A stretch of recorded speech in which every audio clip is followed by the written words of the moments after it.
Howdy, I'm still Ashley, and today I would like to talk to you about applesauce. My son absolutely loves applesauce, and so my husband and I have found these little pouches. They're organic. They're really great. You can twist the top off. They don't have to be refrigerated. He can sit back in his car seat and eat them.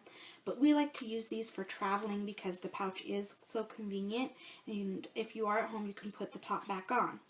But for the cost of a package of these little applesauce pouches, you can make applesauce. You could even buy a big store-bought thing of applesauce. But as I was a little girl growing up, I always loved my grandmother's applesauce. So I figured I would make up a batch of applesauce. The beautiful thing about it is you get a whole bunch more. I use about 6 to 7 pounds of apples, and I do it all in my crock pot. And I can can it up and I can give it away later. Now, one of the things about a crock pot when doing applesauce, I like to use my crock pot that has the nice little seal on it. I got this as a gift for Christmas and I love it. But this helps keep the moisture in, which is great for making saucy items such as applesauce. Now, if you're making apple butter, I use a different crock pot with a different type of lid, but I also offset the lid for the apple butter, but that's for something different. So that's one of the items you would need for making applesauce. The other is, of course, the apples. I'll be using Gala apples. I use a apple peeler because I don't like peels in mine, and then of course the corer and slicer, which makes it a lot easier. I also use an empty bowl for the peels and the cores and all of that, so it just kind of keeps my kitchen area a little cleaner. And then my applesauce will have cinnamon, nutmeg, cloves, and artificial vanilla. The thing with vanilla and all of the spices that you might notice is, where's the sugar? Well, I happen to believe that applesauce is sweet enough that you don't need any sugar. So I don't add any. Now, one of the things that I suggest doing is always washing your hands before, which I did right before that.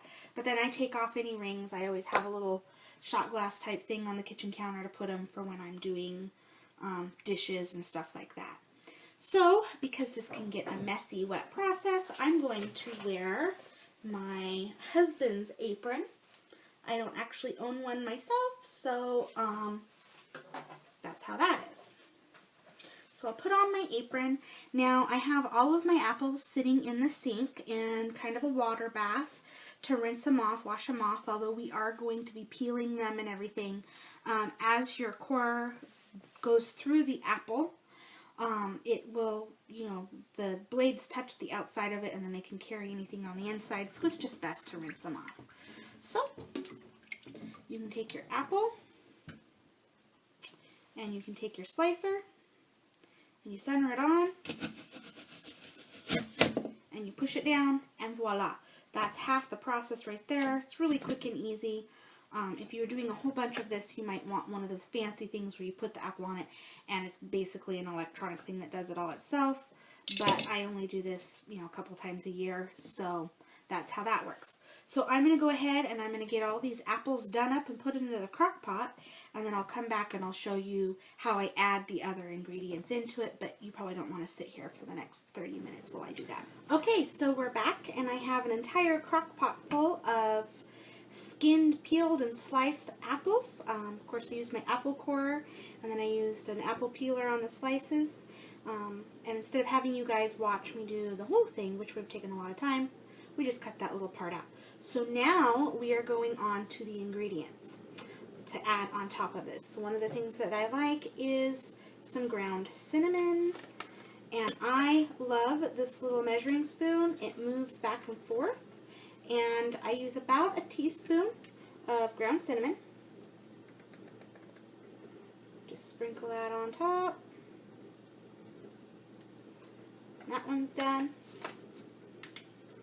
And then I use a little bit of ground nutmeg. I just kind of sprinkle this on here, shake it on there. I don't really measure it.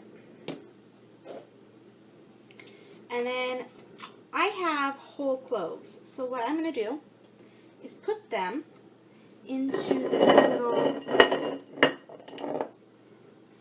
some cheesecloth, tie them up so that they aren't running around loose inside of your applesauce, because you really don't want to bite down on one of those. It's not all that comfortable.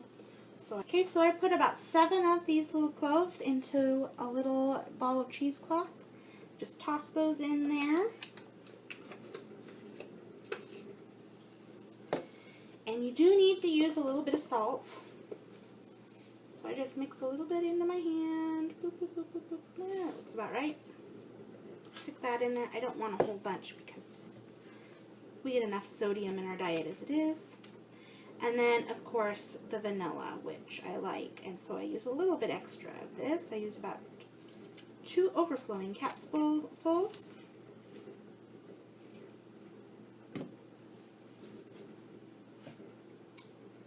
Put the lid on it. I'm going to stick this into its actual crock pot container. And I'm going to cook it on high for about 4 hours and see how well it's cooked down. You want, applesauce is a little more chunky. You don't want it smooth like an apple butter. So that's why I say, start out for 4 hours. My crock pot cooks pretty warm. That's generally how long I do it for. So that is how I make homemade applesauce. So I hope you enjoyed this. Thank you, and I'm still Ashley.